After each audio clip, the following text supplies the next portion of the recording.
Um cavalo e uma bicicleta encontram-se num cruzamento sem qualquer tipo de sinalização. Parece o início de uma anedota um bocado obscura. Pois parece, ou uma charada daquelas que vêm nos pacotes de açúcar. Exato, mas é, na verdade, um dos maiores quebra-cabeças legais que se pode encontrar nas nossas estradas. E hoje, nesta nossa exploração detalhada, vamos fazer algo diferente.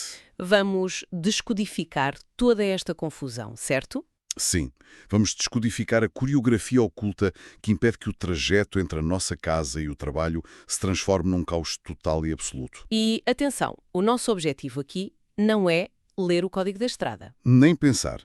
Isso seria horrível para quem nos ouve. Claro, completamente. A missão desta análise é perceber a física, a psicologia e os paradoxos hilariantes que estão por trás das regras de cedência e prioridade de passagem. Porque é fascinante olhar para isto não como proibições chatas, mas como um autêntico sistema de negociação de espaços. Um sistema que funciona à base de confiança cega e muita geometria à mistura, não é? Claro, é engenharia pura. Estamos a falar de gerir milhares de interações por segundo nas estradas, sem que uma única palavra seja trocada entre as pessoas que estão a conduzir. É impressionante se pensarmos bem nisso. E para descodificar todo este aparente caos, acho que temos de começar pela base do sistema. A famosa regra de ouro. Essa mesma. A regra de que, na ausência de sinais, cede-se a passagem a quem se apresenta pela direita. Mas nós sabemos que, na prática diária, ceder a passagem não é apenas aquele ato dramático de travar a fundo para evitar que a chapa amolgue. Não, de todo. E é aí que entra a verdadeira zona cinzenta desta nossa pesquisa de hoje. A maioria das infrações silenciosas acontece exatamente por causa da definição técnica do que é ceder a passagem. Sabes, eu estava a ler os documentos e gosto muito de visualizar isto como uma dança a dois num salão cheio de gente. Se o nosso parceiro de dança tiver de dar um passo ao lado, ou se ele tiver de abrandar o ritmo de repente porque nós nos atravessamos à frente dele, falhamos o passo de dança? Epá, essa analogia é fantástica. Capta na perfeição o espírito da lei. O código utiliza um conceito base muito rígido chamado inalterabilidade da marcha. Inalterabilidade da marcha. Soa algo saído de um manual de física. E no fundo é, quem tem o dever de ceder a passagem pode ter de abrandar muito, pode ter de parar completamente ou, em certos casos, até recuar. Mas o objetivo único de toda essa ginástica é garantir que o outro veículo consiga prosseguir sem alterar a sua velocidade ou a sua direção. Ou seja, a fluidez tem de ser absoluta. Tem de ser perfeita. Se o outro carro teve de ajustar a sua trajetória por tua causa, a cedência de passagem falhou. Pois. E é aqui que eu tenho de fazer uma confissão e desconfio que quem nos está a ouvir vai identificar-se imediatamente com isto. A sério. Conta lá. Aquele momento em que nos aproximamos de um cruzamento, certo?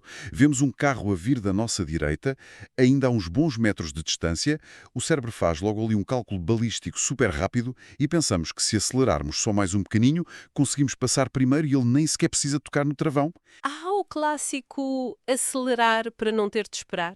Exatamente. À luz dessa definição pura, purista mesmo, de inalterabilidade da marcha, se eu fizer isso e o outro carro não travar, constitui uma infração. O que é realmente curioso nessa situação tão banal é que a resposta técnica é sim. Entramos imediatamente no campo da infração se causarmos a mais ínfima perturbação psicológica ou física no outro condutor. Espera lá. Perturbação psicológica? Sim, porque repara, se o condutor que vem da direita mantiver a velocidade, mas ao ver o teu carro a acelerar um bocadinho, sentir a necessidade instintiva de pairar o pé sobre o travão por precaução, a fluidez do trânsito já foi comprometida.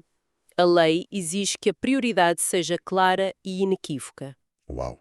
Então eu nem sequer preciso de o fazer travar fisicamente. Basta causar-lhe aquele micro-infarto de dúvida. Exato. O condutor com prioridade também tem o dever legal de conduzir com precaução. Portanto, forçá-lo a duvidar da segurança da sua própria trajetória é transferir para ele um fardo mental que não lhe pertence. Faz todo o sentido. O sistema não foi desenhado para andarmos a jogar à roleta com os tempos de reação dos outros só para poupar 3 segundos de viagem. Nem mais. A prioridade não é um escudo de invencibilidade, mas também não é suposto ser um teste de stress. Mas claro, esta geometria da regra da direita não vive fechada numa bolha. O local exato onde nos encontramos altera logo esta lógica toda. É a geografia a ditar as leis, não é? Precisamente. De repente, o ambiente à nossa volta revoga este direito de forma instantânea. Se alguém estiver a sair de um parque de estacionamento privado, de uma garagem, das bombas de gasolina ou até de um caminho de terra batida, perde imediatamente toda a prioridade. E o mesmo acontece ao entrar numa rotunda ou naqueles acessos a uma autoestrada, certo? Basicamente, se estamos a sair do nosso casulo privado para entrar na corrente principal, temos de pedir licença a toda a gente. É uma boa forma de ver a coisa. O legislador entende que quem já circula na via principal tem o benefício da continuidade. Quem se insere nessa via de fora é que tem a obrigação de se adaptar ao fluxo que já lá está. Percebo perfeitamente. Mas olha, ao analisar os documentos desta nossa pesquisa, encontrei um detalhe que subverte esta lógica por completo. E confesso que fiquei perplexo. Estás a falar daquela exceção suprema. Sim. Aquela espécie de superpoder rodoviário temporário. Qualquer condutor que saia de uma passagem de nível tem prioridade absoluta sobre todos os outros veículos num cruzamento. É verdade, é uma regra muito pouco falada. Epá, mas pensa bem. Se eu acabo de atravessar uns carris de comboio, a geografia subitamente curva-se à minha vontade. Posso ignorar a regra da direita no cruzamento imediatamente a seguir? Qual é a lógica de perdoar a regra básica só porque acabei de passar por uma linha de comboio? À primeira vista parece uma vantagem injusta, mas se ligarmos este tal superpoder ao panorama geral da física pura e dura, a lógica torna-se brilhantemente clara e até um pouco assustadora, para ser sincera. O que é que circula numa passagem de nível? Comboios, obviamente. Exato. E um comboio, seja de mercadorias ou de passageiros, é um monstro de inércia colossal. Pensemos no atrito de rodas de aço sobre carris de aço. A capacidade de travagem é ridiculamente mínima. Pois imagino que um comboio não consiga travar como um carro. Longe disso, um comboio pode precisar de mais de 1 quilómetro inteiro para se imobilizar completamente depois de um maquinista puxar o travão de emergência. Ah, caramba. Claro. Então, o objetivo da lei não é dar uma vantagem simpática ao condutor do carro. É garantir que ele desaparece daquela zona de morte o mais depressa possível. Precisamente, a zona de interseção com a linha férrea é, por definição, uma zona de perigo extremo. O Código da Estrada costuma preocupar-se muito com a fluidez direcional, mas aqui muda a prioridade inteiramente para a preservação da vida humana. Ou seja, a prioridade absoluta ao sair de uma passagem de nível serve para garantir matematicamente que ninguém fica ali retido. Sim, para garantir que nenhum veículo fique bloqueado ou forçado a parar com a traseira ainda em cima dos carris, simplesmente por ter de ceder passagem a alguém num entroncamento 10 metros à frente. É uma perspectiva incrível. A urgência vital de desimpedir a via férrea apaga pura e simplesmente qualquer outra regra de trânsito ali à volta. Apaga tudo, transforma uma regra que parecia arbitrária num mecanismo de sobrevivência altamente pragmático. Percebemos agora como o local de onde vimos dita o nosso poder na estrada. Mas a pesquisa também mostra que o que nós somos, ou melhor, o tipo de veículo em que circulamos, cria uma hierarquia ainda mais complexa. Sim, entramos aí no fascinante campo das espécies rodoviárias. Porque veículos especiais têm regras especiais por natureza? Por exemplo, os elétricos em Lisboa ou no Porto. Por estarem confinados aos carris no asfalto e não se poderem desviar, têm prioridade nos cruzamentos, mesmo que se apresentem pela nossa esquerda. Certo. O mesmo acontece com colunas militares ou escoltas policiais que têm prioridade inerente para não quebrarem a sua formação a meio de um cruzamento. Mas o conflito mais interessante que encontrei surgiu com aquela alteração legislativa de janeiro de 2014, a que foi focada nos utilizadores vulneráveis. Ah, a famosa lei das bicicletas. Foi uma mudança enorme. Foi um marco, sem dúvida. Antes de 2014, os ciclistas eram tratados quase como cidadãos de segunda categoria na estrada. Tinham de ceder passagem a todos os veículos a motor, independentemente de onde viessem. Uma regra que hoje em dia nos parece absurda, dadas as políticas de mobilidade urbana. Pois, mas com as novas regras, motivadas pelos dados de segurança, o legislador retirou essa obrigação. A bicicleta passou a usufruir da regra geral. Portanto, se uma bicicleta vier da direita de um carro num cruzamento sem sinais, o carro tem de travar e ceder a passagem. Correto. A intenção foi dar mais presença, mais direitos e, sobretudo, segurança aos ciclistas na via pública. Aplicou-se-lhes o regime geral de cedência da direita. Mas é aqui que chegamos ao tal paradoxo hilariante do cavalo e da bicicleta que mencionei logo no início. Porque aqui a lei dá um nó cego. Dá porque estamos a misturar duas categorias que raramente se encontram. Ora, a lei em Portugal dita que os condutores de veículos de tração animal ou as pessoas que vão montadas a cavalo têm de ceder passagem aos veículos a motor por norma. Certo. Portanto, usando pura dedução lógica, se a lei de 2014 elevou o estatuto das bicicletas e elas já não cedem aos carros e os cavalos continuam a ter de ceder aos carros, então no topo desta cadeia alimentar não motorizada, o cavalo tem obrigatoriamente de ceder a passagem à bicicleta, certo? Fantástico que a tua dedução vá por aí, porque foi exatamente essa a lógica assumida por dezenas de escolas de condução no país inteiro na altura. Não me digas que andaram a ensinar isso aos alunos. Andaram. Começaram a ensinar que o cavalo cedia à bicicleta, partindo do princípio que a bicicleta ganha um estatuto equiparado ao de um veículo a motor. E estão redondamente enganadas. Fomos procurar a clarificação oficial da Autoridade Nacional para a Segurança Rodoviária, a ANSR, e a conclusão jurídica deles vira essa lógica completamente do avesso. A sério? E como é que a autoridade justifica que a bicicleta, afinal, não tem prioridade sobre o cavalo? A justificação reside na forma muito estrita como o direito funciona. A ANSR esclarece que não existe em lado nenhum da lei uma equiparação formal entre uma bicicleta e um veículo a motor. Ah, claro. Eles retiraram o dever, mas não mudaram a definição da bicicleta. Exatamente. O legislador apenas eliminou o dever da bicicleta ceder ao carro, mas manteve perfeitamente intacta a regra de que, entre veículos não motorizados, vigora a velha regra geral da direita. A norma que obriga os animais a cederem aos carros é classificada juridicamente como uma norma excepcional. E um princípio básico do direito é que uma norma excepcional não se aplica por analogia a outras situações. Ou seja, como a bicicleta não tem um motor, ela nunca pode invocar essa exceção contra o cavalo. Nem mais. Entre o cavalo e a bicicleta, volta tudo à estaca zero.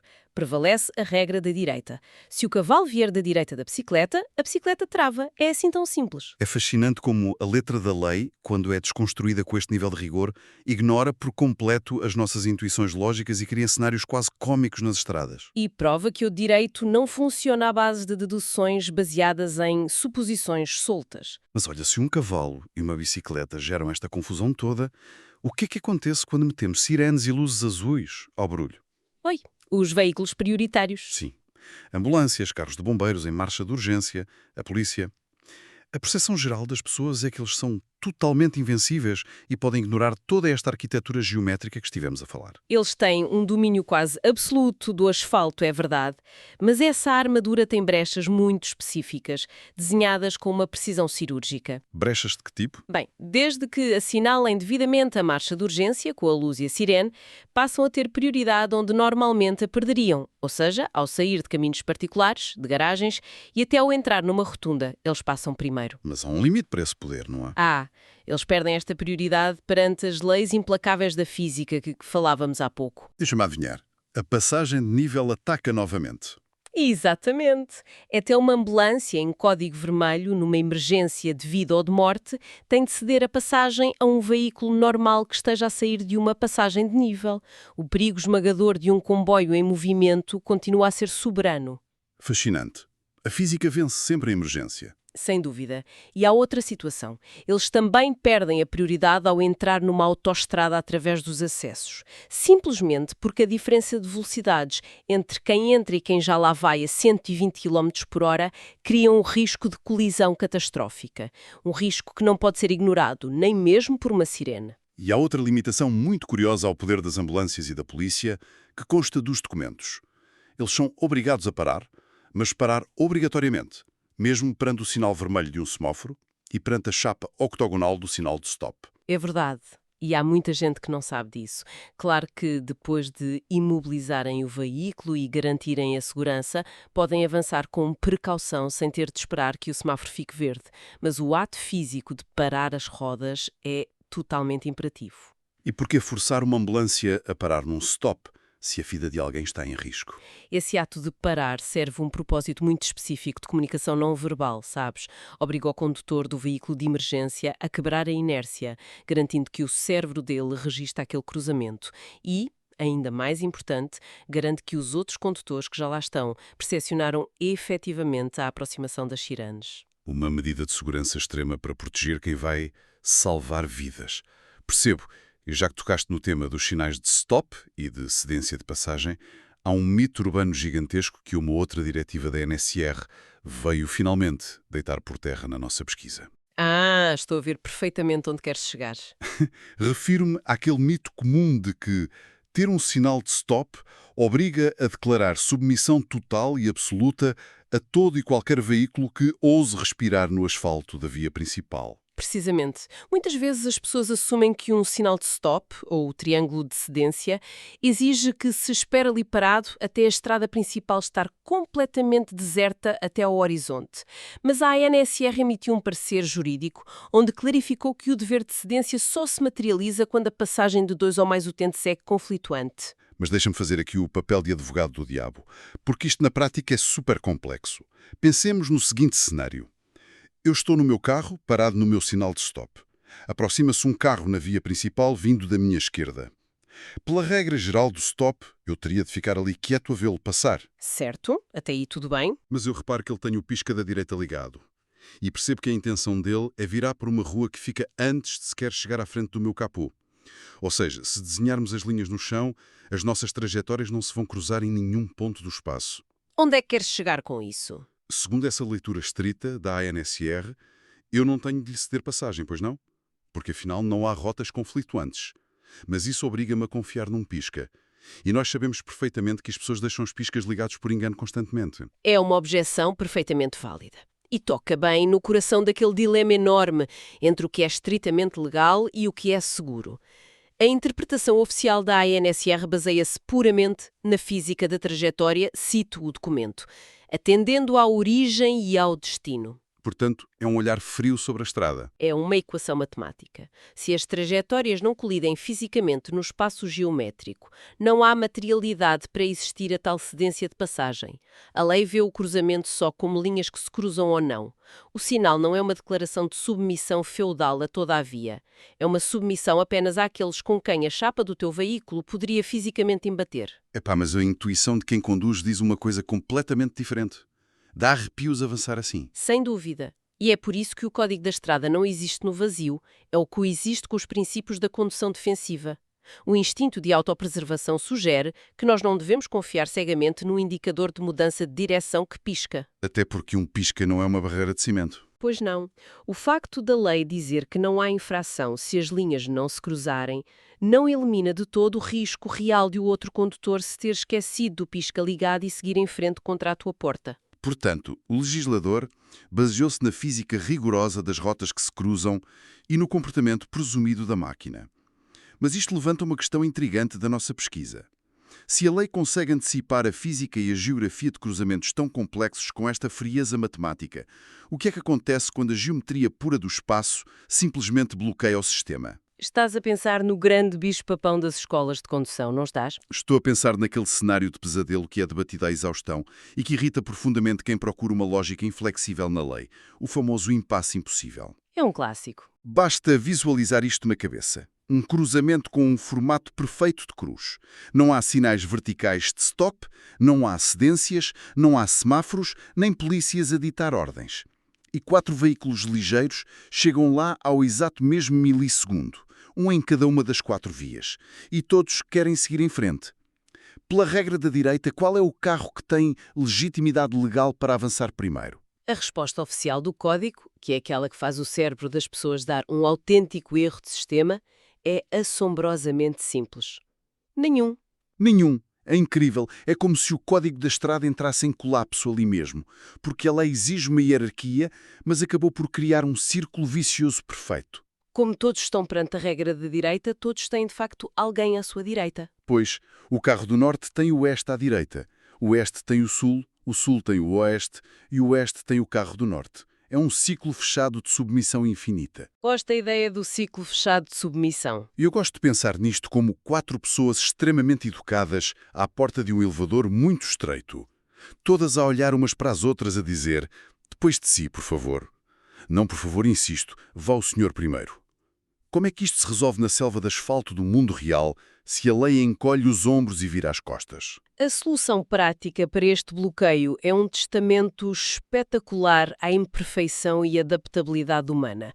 O sistema só volta a funcionar porque alguém, utilizando a linguagem corporal, o contacto visual e o bom e velho senso comum, decide tomar a iniciativa e avançar. Ou seja, alguém tem de ser o mau da fita e que quebrar a lei. Essencialmente, sim.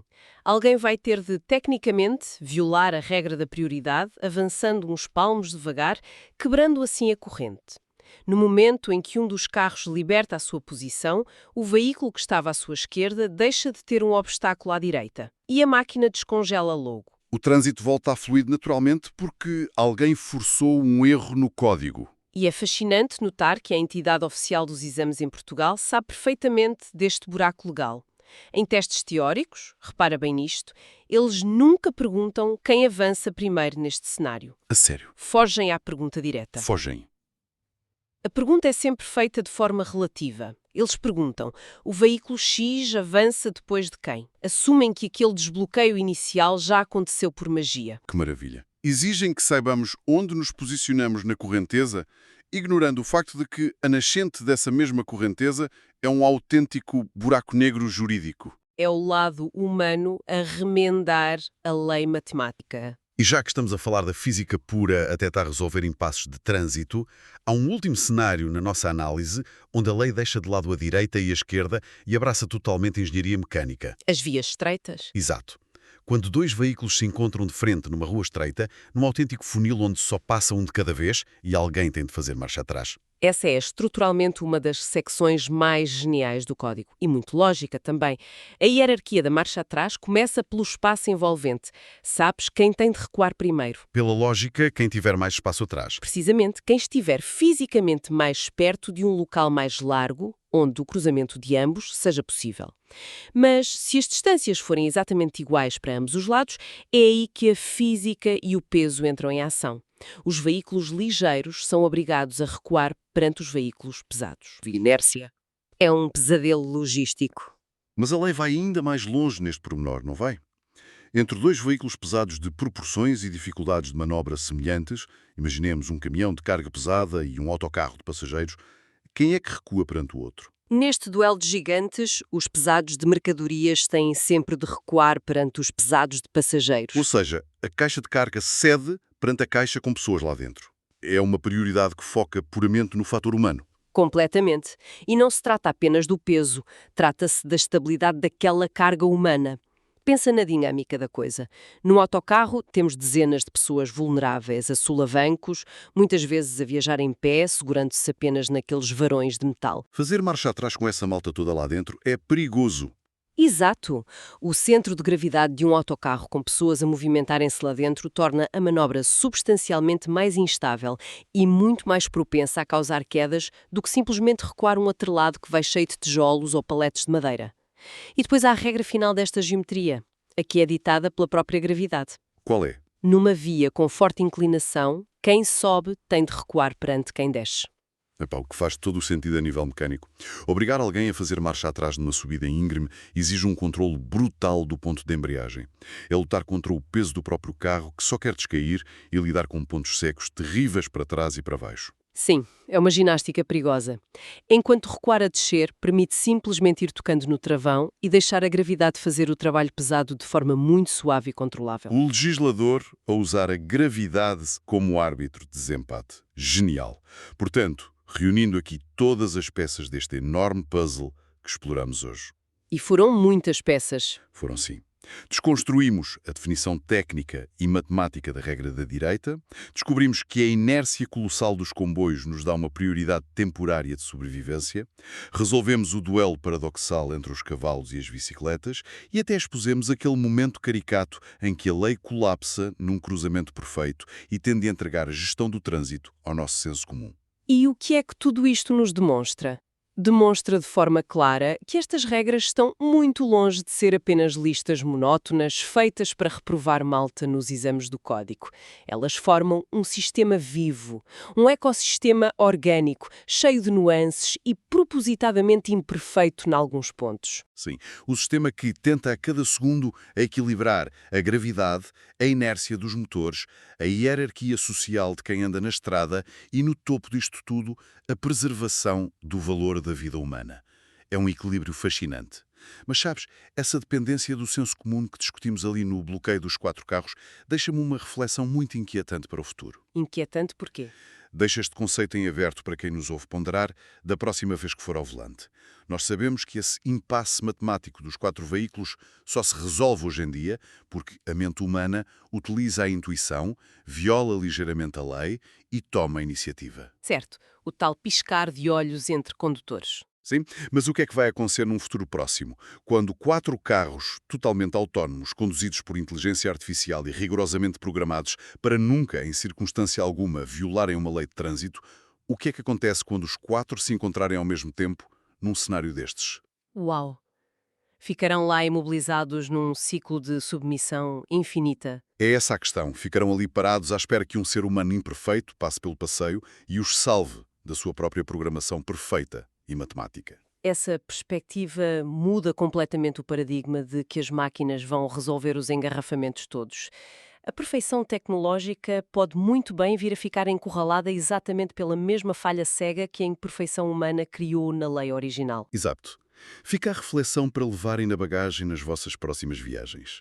Um enorme agradecimento a quem nos acompanhou nesta exploração detalhada, através do que, à primeira vista, parecia ser apenas asfalto e tinta no chão.